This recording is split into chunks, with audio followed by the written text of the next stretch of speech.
Hayatu Yudaya Rose Oila Gimi Amini Saloma Zezre Kochai Hatachadesh Kochai Rebote Habayte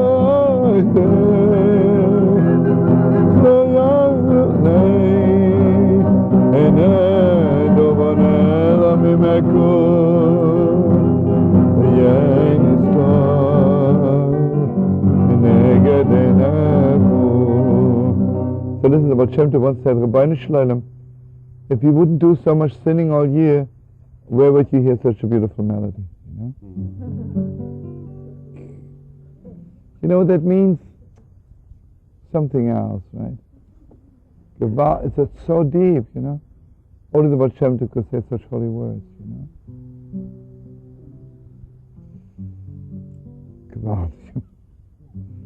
It's really not from as Nagdish ears, You found a good place? Okay, let's hear it. It's for you. That's the Torah for tonight. Gewalt. Okay, brother. Tzaddik guys, if you say so. Okay, Chav, you better give me some holy energy.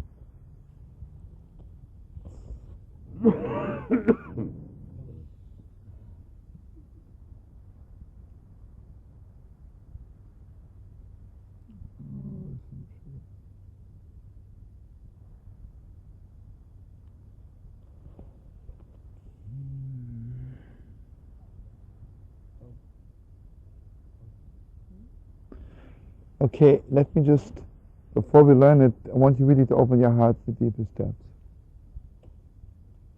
I would have never had the chutzpah to learn this piece, but since Salman gave it to me, okay. What is, the highest honor in the world is given to a king, right? The highest honor. Or to a queen, right? That's the highest. The most honor-demanding person is a king or queen. Okay, king. Melech HaKovod.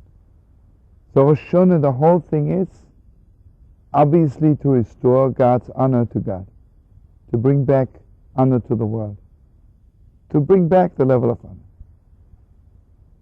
What is it? What happens to you when you do wrong, when you make a mistake? What are you destroying inside? Or what are you destroying in the world? You're destroying the honor of the world. You're destroying the honor of God. Right? Let's assume when let's say I yell at somebody. What am I doing?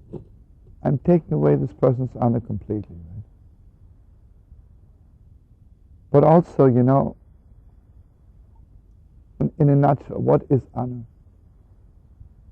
Honor is this which is more than the person is.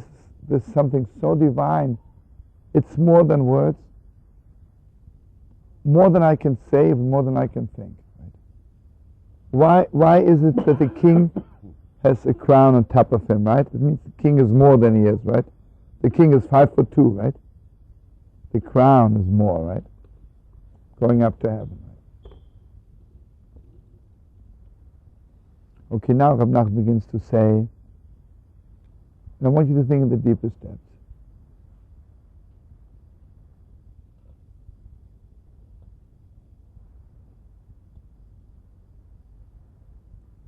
whatever the reason is why God created the world. But honor is always between people, between me and God. You need another person for that, right? Or God needs the world for it, right? That means before God created the world, God's honor was not revealed to anyone. There was nobody there.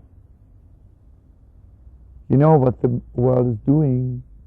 In order for God to reveal His honor, God created the world. The world is the revelation of God's honor. But now I want you to know the deepest depths.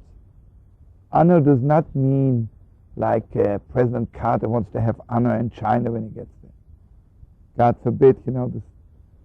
I don't even want you to not even to say lahavdul, it's something completely else. Right? Let me tell you something very deep. I'm sure you do the same, but I watch very much people, the way they talk to their children. And just bless me, I know a lot of times I do a lot of sinning in that respect, but bless me, we shouldn't do it. You know what it means to give honor to a child? You know how deep this is. You know what you're doing to this, giving a child honor? This is drawing upon this child the highest revelation from heaven, right? I can yell at my baby and wipe it out, right? It's nothing, it's 1 year old. Nothing, right?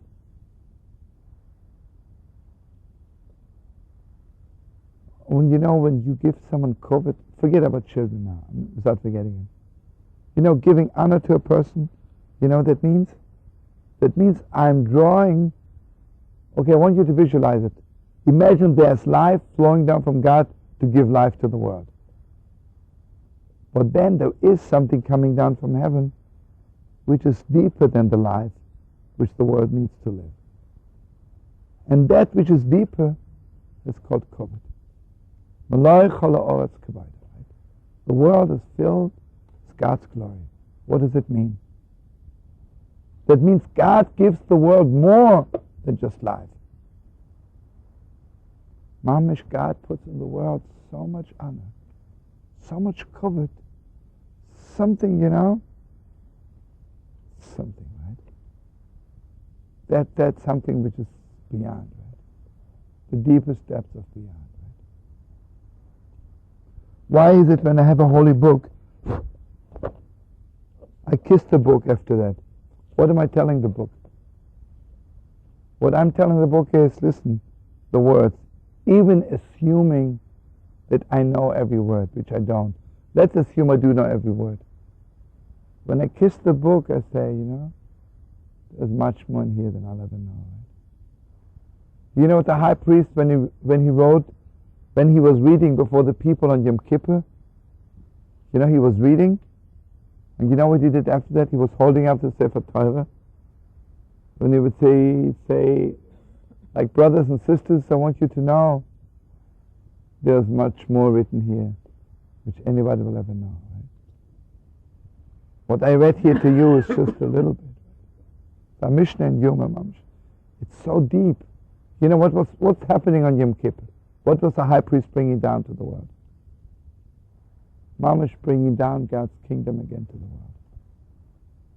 What is the greatest revelation of God's kingdom? We human beings, we have this more. Right? This is something which is called covet. And now I want you to open the heart to the deepest depth. Covet is something so precious, so deep and so holy, it has to flow. And it has to be sweet. Listen to this. You can stand with a gun. I can be like President Carter and say, I don't want to get to China. I want 100,000 people to yell, Or I want to be like Yamach Shema in Germany. I want the whole world to yell. I don't want to mention it, right? But this is not covered, right? You cannot force a person to give honor. You can force a person to go through certain motions, right? But honor, mamish, covet, right? Honor, the deepest depths of my expression before another person, right? Okay, now Let's take husband and wife. It's a very, very high level to say that husband and wife give life to each other. Give out, you know. It's a great, great privilege if husband and wife give life to each other. But you know what's even more so?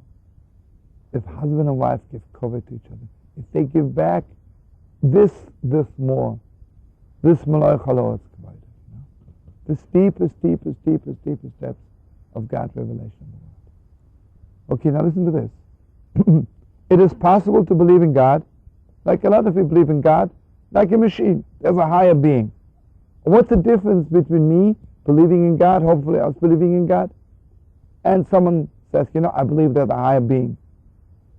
What do they mean? They mean there's a higher being, a machine, or something you call God, gives life to the world, and has an IBM machine there and tries to keep the traffic straight.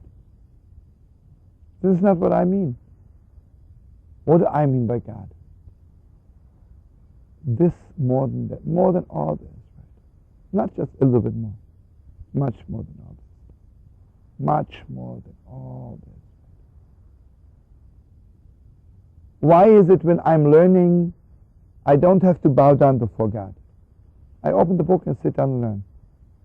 When I pray, I begin Mamish Shemon Esrei, Mamish, I bow down before God. Because you know what it means to pray to God? Mamish, this is the highest expression, not only believing that God gives me life. It's the deepest, highest expression. God is the King of the world. Right? The highest, what am I drawing upon myself? I'm drawing upon myself this Malay Chalot. Why would I put on film when I daven? Mamish, getting to that more, right? Much more. Not, let's say I have one, and one more is more, but if I have one and billions, right? But the more I have no concept in. Okay, just remember this Torah from Nachman. This covet is Noam Elyon. I want you to know, it's so deep. There are certain things which are sweet. And then there's some kind of heavenly sweetness. Heavenly sweetness. You know, just imagine, visualize the whole world giving each other covet, right? What is that? It's the sweetest thing in the world. Right? It is the most heavenly sweetness there is, right? You know, have you ever been in a place that's a husband and wife, parents and children, give each other this sweet kind of honor, you know? How sweet it is to be there. Imagine you walk into a place and they treat you good, you give everything, but this covet is so sour, so bitter, right? It hurts. So Rabbi Nachman says there's only two things in the world. Or there is such a thing as Noam Elyon. Mamish, this flow of highest sweetness. Or there's Mechablim. Mechablim means, how do you say Mechablim in English? Terrorists. Oh, there's terrorists. It's a Gewalt Torah of Rabbi Nachman. I mean, just to play on words. It's terrorists. You know what means terror? What does a terrorist do to you? Takes away your honor, right? Besides taking away your life. Takes away your human honor, right? I can do what you want. Pointing a gun at you, hang yourself. Kill yourself. I don't care. You're nothing. You're not even an animal, right? Okay, so this is where the Torah begins. So here Rabbi Nachman says in a nutshell, the Holy Land is the headquarters for this God's sweetness. And the whole thing of Rosh Hashanah is to drive out all the terrorists from the world and to restore to the world this Noam Elyon, this absolute highest sweetness there is. Okay, he says, covet, honor is the roots of the whole creation. Because God created the world only in order for us to taste a little bit the revelation of God's honor. The But the only one who can reveal God's honor to the world is man. Because man is mamish, the tachlis of Shmaimot. God created the whole world just for man. So therefore he says, everybody has to know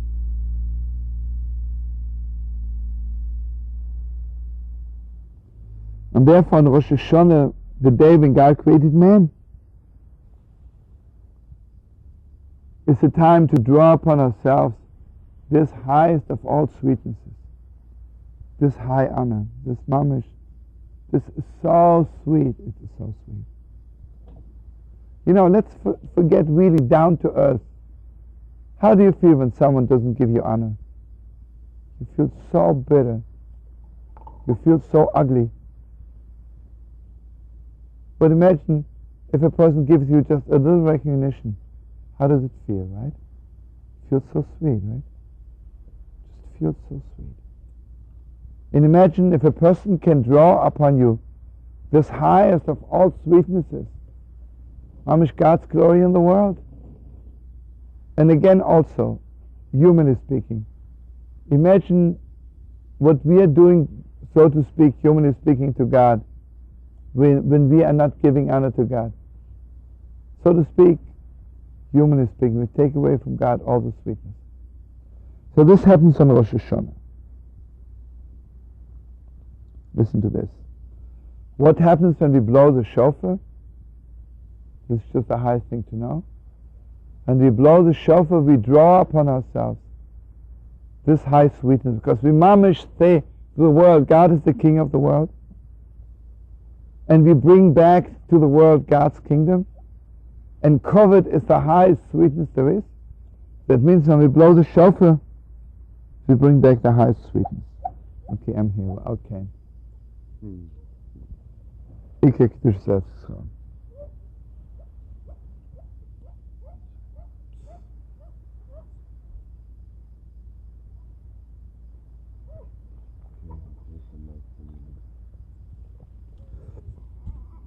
Thank you for starting the Torah.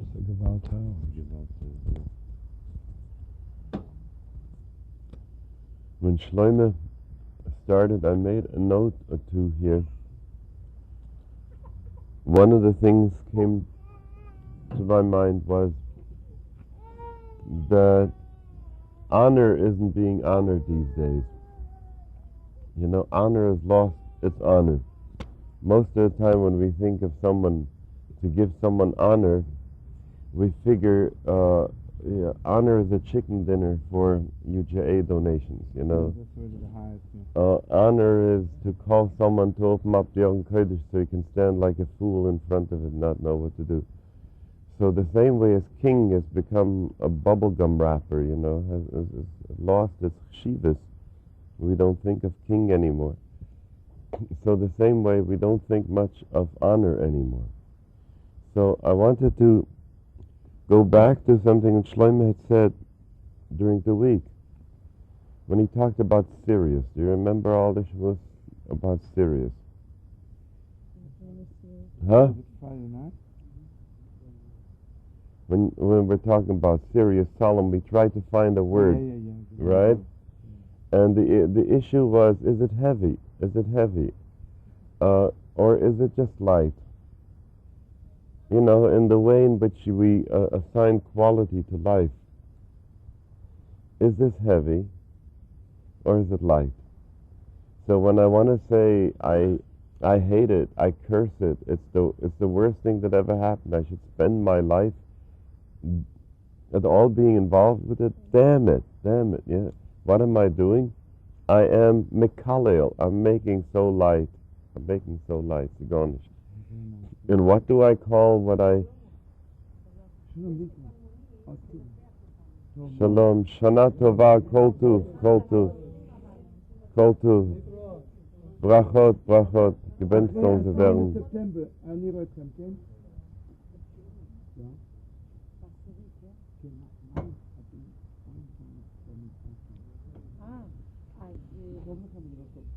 Something was in good shape, and then suddenly it got spoiled, it was mikulkal.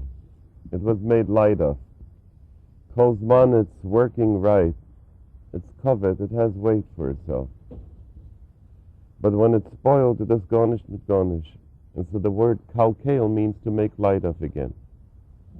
So when we are saying Baruch Shem Kevod Malchus Elolam Vod, in Chabad language it means let be drawn down a reflection of the covet of the Malchus. Let there be drawn down a reflection of that honor, the glory of the kingdom. And the kingdom itself is nothing but a reflection of Him. So when you get a sense of what gets drawn down, a reflection of the reflection of the reflection.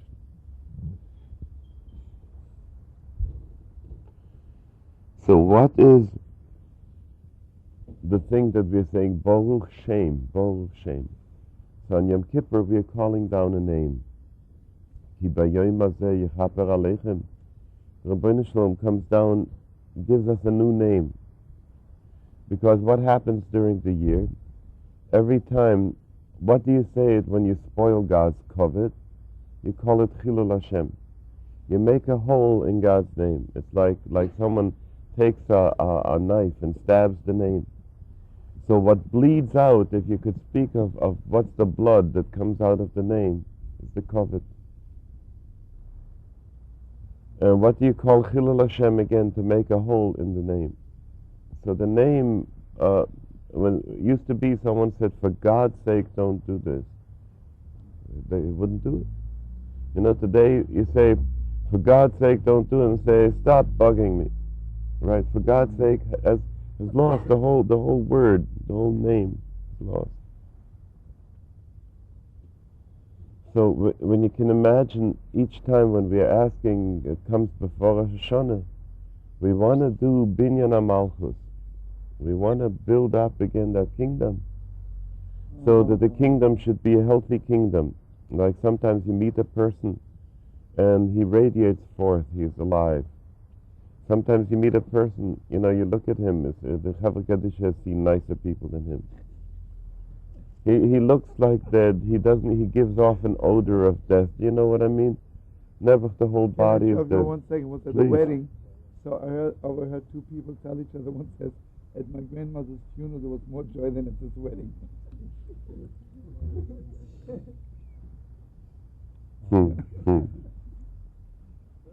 So you get a sense of what's alive and what's dead. I feel sometimes that parts of my body aren't alive. You know, like there's a Chilul Hashem that happens to a person too, not only to God. As children of God, there's a Chilul Hashem that happens to us too. That part of us isn't alive. You see sometimes some people, as they're walking, and they're not alive. So what we want is to bring down a name, a living name for the Rabbi Shalom, which means a reputation, which means all that. And when Shlomo was talking about recognition, that kind of derech that says, you're a child of the universe, you have a right to be here. And I honor the divine in you. That's really giving covet. Now, what happens to it? Why did covet get such a bad name, you know? Because sometimes, as children, that's what Shlomo pointed out so strong. As children, somebody robs a quality from us. The quality, never when they're, sometimes among brothers, this is really very hard. And people talk about sibling rivalry. What is it that they want to take away? The juice that a child is getting from the parents. And someone is saying, but I'm not getting any juice from my parents. I want the juice from my parents. So the kids begin to fight. The whole thing is happening. And that's because we have made emesa honor, noyam elyon honor, such a scarce commodity in the world, that the only thing that we can get is like white sugar, you know, which is like we're saying, how much does it have to cost me to get a little honor? You understand? We are prostituting. Without honor, we can't live. So we go around prostituting whatever we can. Abi to get a little bit honor, but it doesn't have any time. So Reb Shmelke, when he first came to Nikolsburg, was supposed to give his first Rosh, and the Olam was waiting there for him. He should give his first Rosh, and they're waiting, and he still doesn't come. Finally, they're sending someone up with Rabbi Shaleb Sasava to take a look and to see where is Reb Shmelke. So he looks through the keyhole, and he sees Reb Shmelke is talking to himself. He's doing this kind of geschäft, and he doesn't know what's going on. Finally, Reb Shmelke comes down and gives his drosha, and all the people get sort of introduced. Reb Shmelke, this is Mr. Oppenheimer, and Reb Shmelke, unser Rabbiner, and going through this whole geschäft. So Reb Moshe Leib Sasova asked him later on, Holy Rebbe, what were you doing in this time when you were alone in your room? He says, the Chachomim told us, La'olam yehei kavod chavercha choviv alecha mishalach, that the honor of your friend should be as beloved for you as your own. So I touched it for myself this morning. He says that La'olam yehei kavod chavercha choviv alecha, the honor you get from your chaver should have such a time, mishalach, like the honor you give yourself. Does it have any time? So I was going around, was saying, Reb Shmelke, your Rabbiner, you know, I was doing this whole geschäft, and I had no time. When I was really sure it had no time, then I was ready to go down and get the covet that they meant to give me. So he asked, why did he not want to deal with that covet? Why did he not want to deal with that covet? Because when we are young, we get an injury inside, a deep injury. And that takes that part of the neshama that's involved in covet, makes it sick, makes it swollen. There's very few people who have a healthy covet, you know, speaking of liver, covet, who have a healthy covet. Vayachbed Hashem es leif pared. The Rabbeinu Shalom made heavy the heart of Pharaoh, made a liver of the heart of Pharaoh, and he didn't send the people away, you know. He was geschwollen. He was Mi Hashem Asher Eshma B'Koila, you know. Who is this Hashem I should listen to? So Mele, I feel that when it gets to the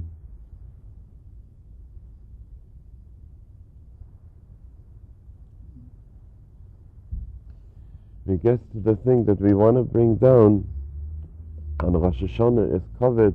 We say V'chein tein covet Hashem la'amecha, you know.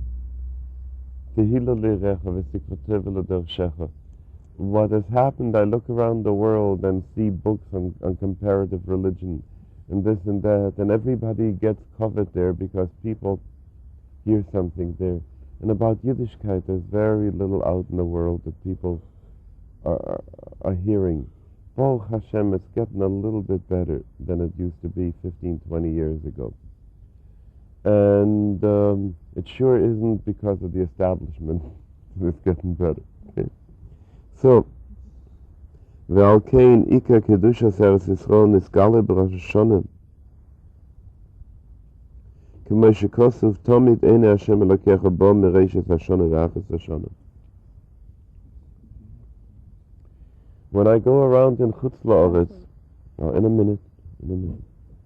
When I go around in Chutz La'aretz, I remember the first time I went to a movie after coming out of Lubavitch. 42nd. No, it was in New Haven, Connecticut, and they were showing a movie about Wilson, and I was looking up and down the street at that time, and hoping that no one would see, you know, and dashed quickly into the movie and bought the tickets inside, you know. I should be seen to buy a ticket for the movie. Huh? No. That would be the biggest thing. It's very possible, but it didn't happen that way. So one of the things that I didn't want should happen in a real sense is that people should see me. Now, there was a movie, a very sad movie about a Jewish kid that was escaping from the Holocaust into Italy with a number of nuns were helping them. And there was this little girl who was being hidden under the habit of the nun. And at night, she was saying, I'm going to pray to God for you. And the little girl starts crying, please don't, please don't, please don't. She says, why not? She says, because if God is going to find out, then he's going to send the Nazis after us. Can you imagine, Nebuch, how this child had, what covet was there for the Rabbi Shalom left, you know? So there is a time that we don't want the Rabbi Shalom to see us. And one of the hardest things about being in Eretz Yisrael is that you can't not feel seen by the Rabbi Shalom because Tomit Eina Hashem Elokecha Bo. Because always the eyes of Hashem, your God, are there, Mireshis Hashana at Achis Shana, from the beginning of the year to the end of the year. Can you imagine if in Chutz La'aretz I don't want to be seen by the Rabbi Shalom? I only have to pull down the Venetian blinds, you know. But if in Eretz Yisrael I don't want to be seen, I have to pull down the shutters, the Venetian blinds, the everything. I have to really make it dark and opaque because the light is so great. So that's one of the heavy paradoxes about what it means to be in the presence. You were talking about that on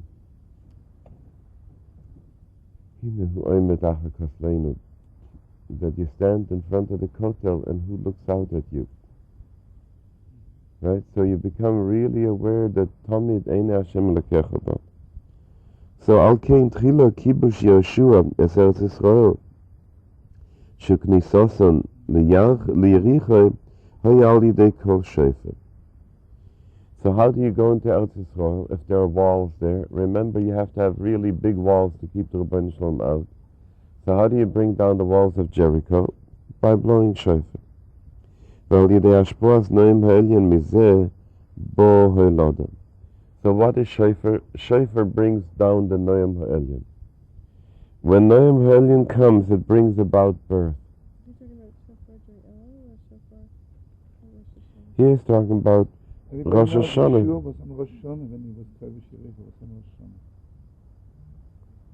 Yeah, but the Elul shofar is also a build-up to that, because talking about Rosh Hashanah, the great glory is happening in the Kelim, and Chodesh Elul is not yet in the Kelim, so that's the whole thing. The Melech Basada, the king, isn't yet in his palace. But listen to what he's saying here. I'm going to give it to you literally now. V'al yedei hashpoas noyam ha'elyon mizeh bo hoylada. So what's Noam Ha'elyon? He's saying through the flow that comes from the Most High, the light, comes birth. You don't have to be a Freudian to hear that he's talking about something that's like an orgasm.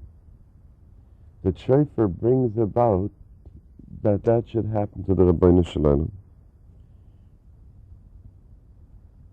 That he so wants that we should blow shofar for him. Because whatever happens at that point is that the Noam Ha'elyon, God gets so off on that, he gets so ecstatic and such, that he's willing to take on the Tsar Gidul Bonim of a whole year, you know. Now people know, I mean, you want this ecstasy, you want the ecstasy, there will be children. Okay.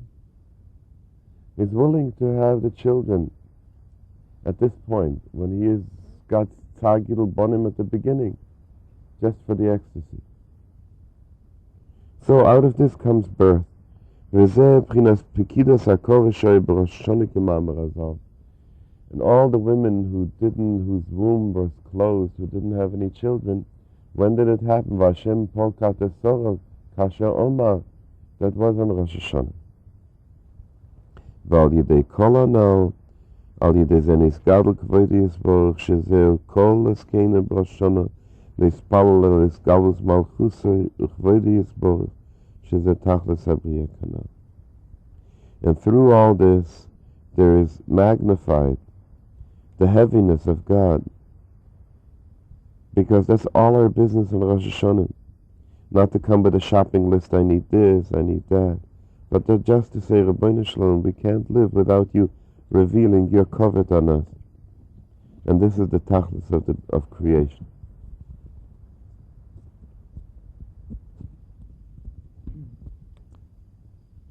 It's only 5 more minutes because we got it down to 1 and 7. It's 20 to less than 5 more minutes. Yeah.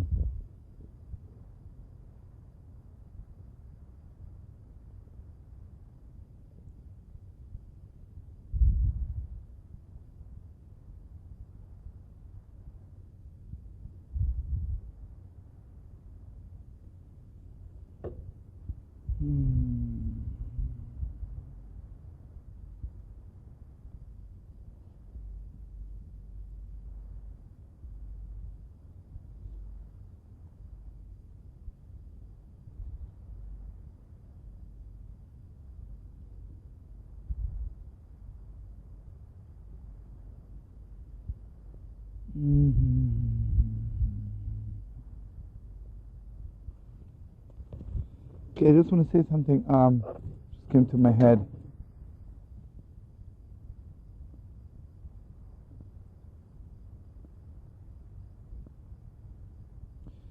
You know, imagine if you live your whole life, everything is right, but nothing sweet ever happened to you. Nothing really sweet ever happened to you. What do you become? What kind of a person are you becoming? You know what you're missing? You're incapable of revealing God's glory in the world.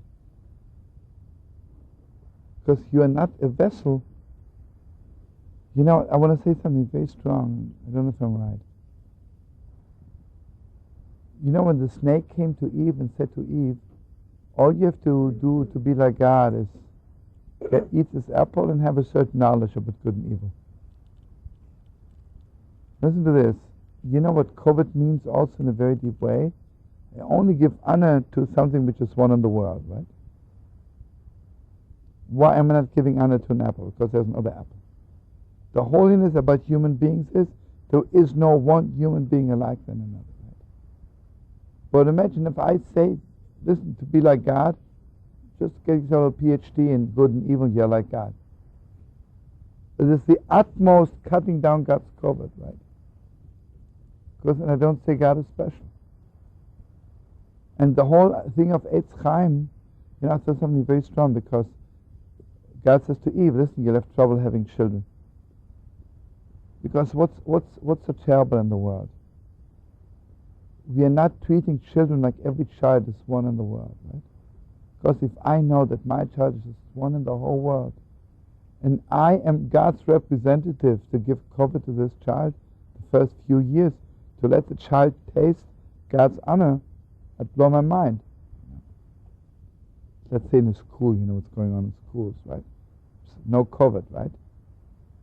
But anyway, armies, worse, yeah, right. The whole thing. And you see what it is? Let's in a nutshell, Rab Nachman says, the whole world is anti-covet. The whole world is anti-honor. And this is the destruction of the world. And what we have to do on Rosh Hashanah, bringing back God's honor to the world. God's honor is the deepest sweetness there is. The deepest sweetness there is. And it's very strange, you know, like Zalman began saying, you know, children are connected to sweetness, you know. Like in order to bring down children to the world, you have to experience the utmost sweetness, right? Utmost sweetness between people, right? So now it's like this, like, and what does sweetness do to you?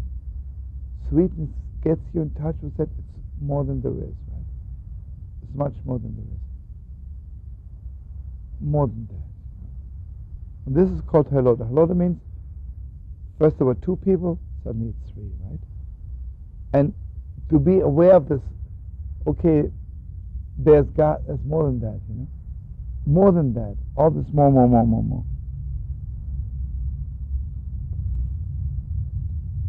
Okay, now friends, you know what holy is? Holy means more than there is, right? A person can be unholy also. But when a person is unholy, it's all there is to his flesh and blood, that's it. Holy means there is more, right? And the more holy a person is, the more there's more to that person, right? Why do we give so much honor to a holy person? Because this unbeliever, right? You know, let's say a person, let's put it this way, imagine the Holy Baal Shem would walk in, and suddenly the Holy Baal Shem would fill at least this whole space here with his holiness. It's more than just his feet and his hands. And I just want to say, you know, Rosh Hashanah it says, Eretz Yisrael is the land where God looks day and night, from the first day to the last. You know, it's very deep, you know. I feel it very strong. Sometimes you love people, you know, don't look at them all the time. Imagine you can't take your eyes off. You know how much honor this is? I can't take my eyes off you. But now you'll ask me, you know how this person looks like. Or what do you see when you can't take your eyes off? You know exactly how this person looks like. But you know the answer is very simple. Obviously there is more than there is, right? And this more than there is, from that I can take my eyes off. You know, when people love each other, they look at each other all the time. What is that? I know how you look like. Oh, there's so much more to it, right? There is so much more. Have you ever seen something very deep? Children, when they love you, the way they mamish fix their eyes on you, you know. So sweet, right? You know, it's the deepest revelation of God's sweetness in the world, right? You know what's tzaddikim are doing? They're fixing their eyes on God, right? Shavis Hashem mamish. I can't see anything else but God, right? Because Gewalt, right? So he says that Kiyas Shofar, blowing of the shofar, which comes from the deepest depths of my being to accepting God's kingdom in the world. This brings about this absolute, unbelievable sweetness in the world. Now listen to something very deep. The world is learning, the more walls are between me and the person, the more honor I give. Let's say a teacher wants to have respect in the class. What do they tell him? Don't get too close, right? Don't be friendly with them. Because the moment you're friendly, the more walls I have, the more honor I get. Rab Nachman says, Punkt verkehrt. It's the other way around. On Rosh Hashanah, you break down all the walls of Jericho. You think that you give honor to God by being far from God? You think you give honor to another human being by making walls between you and another human being? The greatest, deepest honor is that you're so close, there's no walls. Mamish, no walls. Anyway, so from this month is the month of breaking down all the walls. We should live to see it, we should be sweet again. Yeah, we should have a taste of sweetness. Yeah? I don't know if this question can be answered. What is the shaykhut of the closeness to God and the kavod of Hashem and the midah of matot sweetness? I mean, why not salt? Why not, sweet sour? I mean, what is this thing of sweet? You know, like the Chinese dip. Okay, I'm sure Zalman has a better answer than I, but let me tell you first my 2 cents. Okay, let's say sour sweet. is sweet, right? It's maybe exciting, it's interesting, right? But there is something which is called Noam Elyon, the God sweetness, which is unsurpassed. Right? And this God sweetness is the highest revelation of God. Right? And it don't mean just sweet, I don't know, it's really sweet. It is mamish. Obviously, this is the kind of sweetness because Menoichalot, which fills the whole world with His sweetness, with His glory. Right? And you see what it is, like it's...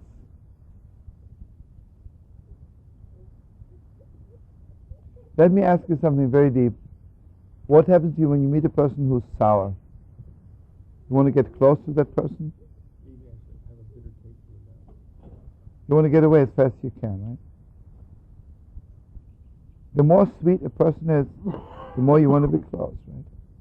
Can you imagine if you can taste God's sweetness, how close you want to be to God, right? But the thing of the holiness of Kavod is, the way we are so conditioned that when you're close to somebody, you want to knock them off, right? You want to take them over. Because we are so much living in a world of master and slave that if I get so close to you, I want to swallow you up. I want to knock you out. But the real holiness of the world is, the closer we get, the more you stand in awe.